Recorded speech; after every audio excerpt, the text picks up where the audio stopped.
समर्थन में आप लोग मुझे सुनने के लिए यहाँ भारी संख्या में इकट्ठा हुए हैं, तो उसके लिए मैं आप सभी लोगों का हार्दिक दिल से आभार प्रकट करती हूँ। वैसे आप लोगों को ये मालूम है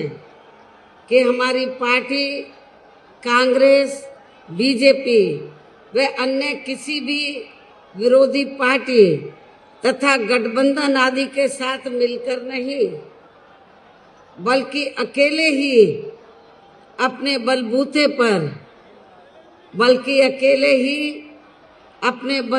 पर आप सब लोगों के बलबूते पर पूरी तैयारी व दमदारी के साथ ये चुनाव लड़ रही है। इसके साथ ही हमने इस चुनाव में भी टिकट बंटवारे के मामले में यहाँ सर्व समाज के लोगों को उचित भागीदारी भी दी है। जिनको जिताने में यहाँ पार्टी के लोग पूरे जी जान से लगे हैं। आप लोगों को ये मालूम है कि जब पार्टी बनी थी और पश्चिमी यूपी में पार्टी के जनाधार को बढ़ाने का प्रयास किया जा रहा था, तो शुरू में खास तौर से पश्चिमी यूपी के लोग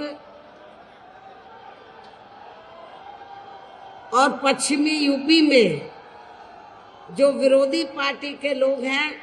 वो ये प्रचार करते थे कि बहुजन समाज पार्टी ये अपर कास्ट के खिलाफ है, और खासकर आपके मुजफ्फरनगर और आसपास के इलाके में तो खुल्लम खुल्ला ये प्रचार करते थे कि बीएसपी जाटों के खिलाफ है। ये प्रचार होता था। लेकिन आप लोगों को ये मालूम है कि बहुजन समाज पार्टी जब से बनी है तब से लेकर और 4 बार मेरे नेतृत्व में यूपी की सरकार बनी है, हमने पश्चिमी यूपी में खासकर आपके मुजफ्फरनगर जिले में हमने कोई भी दंगा फसाद आदि नहीं होने दिया। हमने यहाँ कोई भी आपस में जातीय संघर्ष नहीं होने दिया है, सांप्रदायिक संघर्ष नहीं होने दिया है। सपा जब पावर में थी तो यहाँ जो बरसों से जाटों में और मुस्लिम समाज के लोगों में जो भाईचारा पैदा था, तो सपा की सरकार में उस भाईचारे को तोड़ा गया। यहाँ जाट समाज और मुस्लिम समाज इन दोनों को आपस में लड़ाया गया, नफरत पैदा की गई, लेकिन हमने ऐसा नहीं होने दिया। और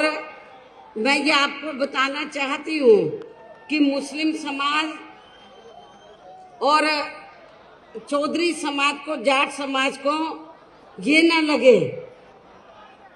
कि हमारी किसी की उपेक्षा की गई है,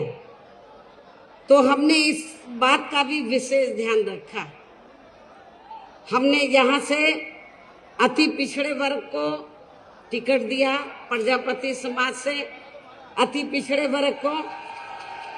मुजफ्फरनगर से, और जो बिजनौर लोकसभा की सीट है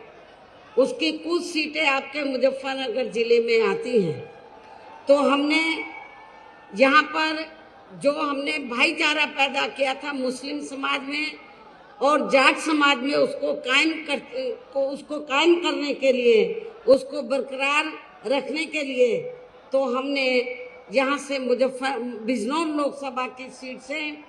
हमने चौधरी विजेंद्र सिंह को चुनाव के मैदान में उतारा है, जो जाट समाज से ताल्लुक रखते हैं। लेकिन हमने मुजफ्फरनगर जिले के मुस्लिम समाज के लोगों की उपेक्षा नहीं की है, उनका भी पूरा ध्यान रखा। राजनीति में मेरी दिली तमन्ना थी कि मुजफ्फरनगर से मुस्लिम समाज को चुनाव के मैदान में उतारा जाए, लेकिन यहाँ पर इतनी दहशत पैदा कर दी गई थी सपा सरकार के समय से मुस्लिम और जाट समाज में, तो मुस्लिम समाज के लोग कोई जल्दी से चुनाव लड़ने के लिए तैयार नहीं हुए, जिसकी वजह से मुझे यहाँ पर अति पिछड़े वर्ग को हमें चुनाव के मैदान में उतारना पड़ा। मैं इनको मेरठ से भी खड़ा कर सकती थी, मैं श्री धारा सिंह प्रजापति को मेरठ से भी खड़ा कर सकती थी। यहाँ से हमारी पार्टी चाहती थी कि मुस्लिम को मौका मिले, लेकिन यही मुस्लिम बहुत डरे हुए थे कि दूसरी पार्टी से जाट बरादरी के लोग आ रहे हैं तो कई चुनाव में दंगा ना हो जाए, बहुत डरे हुए थे। तो उसको ध्यान में रखकर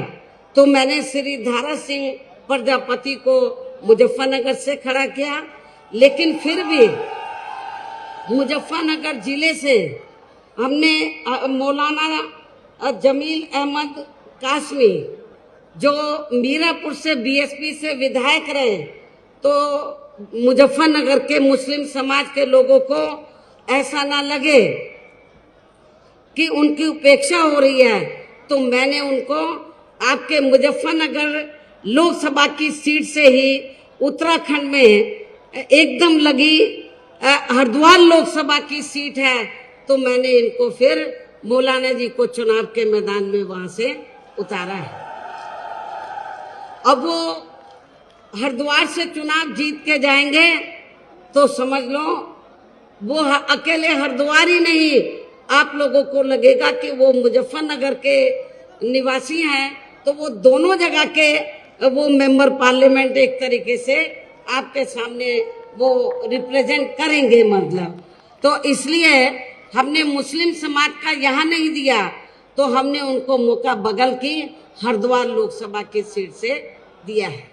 ये भी मैं, और सहारनपुर तो बिल्कुल लगी हुई है, वहां से मौका दिया है। हमने क्षत्रिय समाज को कैराना से टिकट दिया है। तो हमने सर्व समाज का रिजर्व सीट तो शेड्यूल कास्ट के लोग ही चुनाव लड़ते हैं, लेकिन हमने अति पिछड़े वर्ग को भी पूरा मौका दिया है। तो इसलिए हमने टिकट बंटवारे के मामले में तो इस बात का विशेष ध्यान रखा है कि सर्व समाज के लोगों को ये लगे कि हमारी अपनी पार्टी है। हालांकि आज यहाँ आपकी इकट्ठा हुई अपार भीड़, वह भीड़ के जबरदस्त जोश को भी देखकर अब मुझे भी ये काफी हद तक भरोसा हो गया है कि पिछली बार की तरह इस बार भी आप लोग अपने प्रदेश से यहाँ लोकसभा के आम चुनाव में अपनी पार्टी का बेहतर रिजल्ट लाएंगे, अपने क्षेत्र से भी आप लोग बेहतर रिजल्ट लाएंगे। पिछली बार आप लोगों ने बिजनौर लोकसभा की जो सीटें इधर आती हैं मुजफ्फरनगर में, बीएसपी के उम्मीदवार को यहाँ से जिताकर भेजा। इस बार भी आप लोग रिकॉर्ड तोड़ वोटों के अंतर से चौधरी विजेंद्र सिंह को आप लोग जिताकर भेजेंगे। और इसी प्रकार जो हमारे प्रजापति समाज से उम्मीदवार हैं, अति पिछड़े वर्ग के लोग, चौधरी समाज के लोग भी, अपर कास्ट समाज के लोग भी, अति पिछड़े वर्ग के लोग, दलितों के साथ ये मिल जाएं, फिर इन दोनों उम्मीदवारों को कोई हराने वाला नहीं है। तो मुझे आप लोगों के ऊपर ये पूरा भरोसा है कि आप लोग इन दोनों लोकसभा की सीटों को जरूर कामयाब बनाएंगे। इसके लिए अब मैं आप लोगों का ध्यान कुछ जरूरी बातों की तरफ दिलाना चाहती हूँ, और इस संबंध में विशेषकर मैं कांग्रेस, बीजेपी व इनके अन्य सभी सहयोगी दलों के बारे में ये कहना चाहूंगी कि आज़ादी के बाद शुरू में केंद्र व देश के काफ़ी राज्यों में भी ज़्यादातर सत्ता यहाँ कांग्रेस पार्टी के हाथों में ही केंद्रित रही है, किंतु इनकी खासकर दलित व आदिवासी एवं अन्य पिछड़ा वर्ग विरोधी तथा अन्य और मामलों में भी रही गलत नीतियों एवं गलत कार्य प्रणाली आदि की वजह से ही फिर इस पार्टी को केंद्र व काफी राज्यों की भी सत्ता से बाहर होना पड़ा है। तथा यही स्थिति इनकी सहयोगी पार्टियों की भी बनी रही है, जिस कारण ही फिर हमें बहुजन समाज पार्टी को बनाने की जरूरत पड़ी है। और अब पिछले कुछ वर्षों से बीजेपी एवं इनके सहयोगी दल केंद्र व अधिकांश राज्यों की भी सत्ता में काबिज हो गए हैं। साथ ही इनकी भी ज्यादातर जातिवादी, पूंजीवादी, संकीर्ण, सांप्रदायिक व द्वेषपूर्ण नीतियों एवं कार्य प्रणाली आदि से तथा इनकी कथनी व करनी में भी काफी अंतर होने की वजह से ही ऐसा लगता है कि इस बार ये पार्टी भी यानी कि भारतीय जनता पार्टी भी केंद्र की सत्ता में आसानी से वापस आने वाली नहीं है, बशर्ते यदि ये चुनाव इस बार फ्री एंड फेयर होता है तथा आम चर्चा के मुताबिक वोटिंग मशीनों में भी कोई गड़बड़ी आदि नहीं की जाती है। और वैसे भी इस बार चुनाव में इनकी कोई भी पुरानी व नई चल रही नाटकबाजी, जुमलेबाजी व गारंटी आदि काम में आने वाली नहीं है, क्योंकि अब देश की जनता काफी हद तक इस बात को समझ चुकी है कि इनकी पार्टी ने अब तक देश के विशेषकर गरीबों, कमजोर तबकों, मध्यम वर्गीय एवं अन्य मेहनतकश लोगों को जो इन्हें अच्छे दिन दिखाने के असंख्य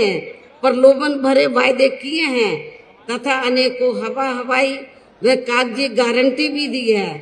तो उनका जमीनी हकीकत में अभी तक इन्होंने लगभग 1/4 हिस्सा भी कार्य पूरा नहीं किया है, बल्कि इसके स्थान पर इनका ज्यादातर समय व ताकत भी यहाँ इनके अपने चहेते रहे बड़े बड़े पूंजीपतियों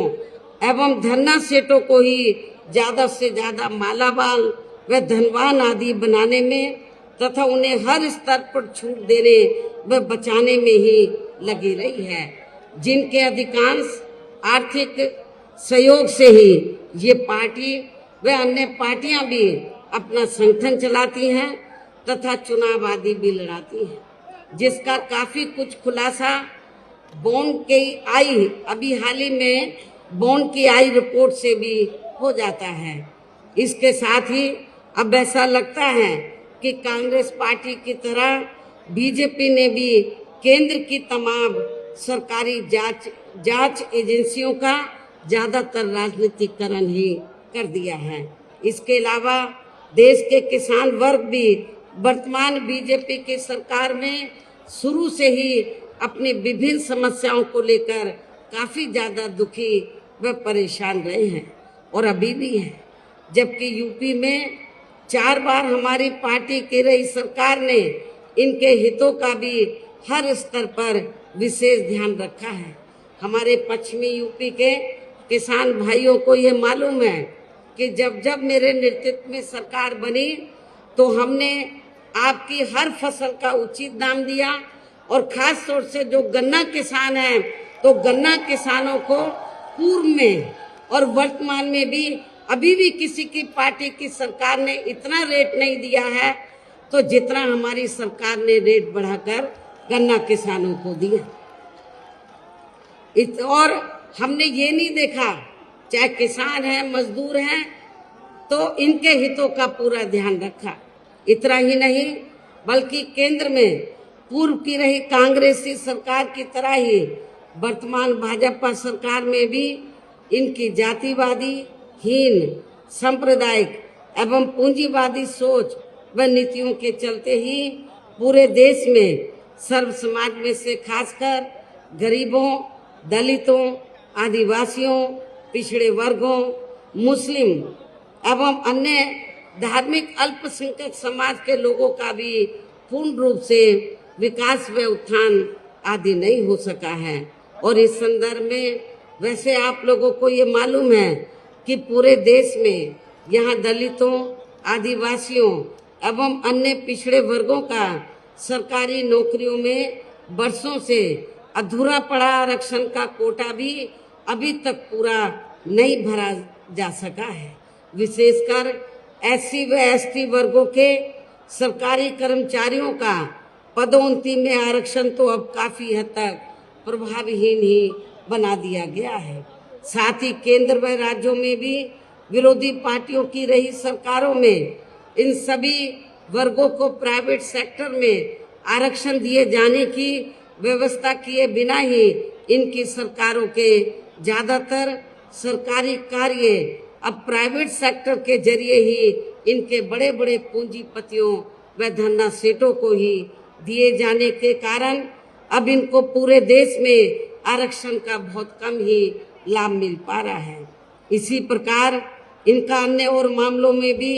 शोषण व उत्पीड़न आदि होना अभी तक भी बंद नहीं हुआ है। इनके साथ साथ मुस्लिम व अन्य धार्मिक अल्पसंख्यक समाज के लोगों की भी हालत हर स्तर पर यहाँ काफी ज्यादा खराब व दयनीय ही बनी हुई है, जिसका काफी कुछ खुलासा सच्चर कमेटी की रिपोर्ट में भी किया गया है।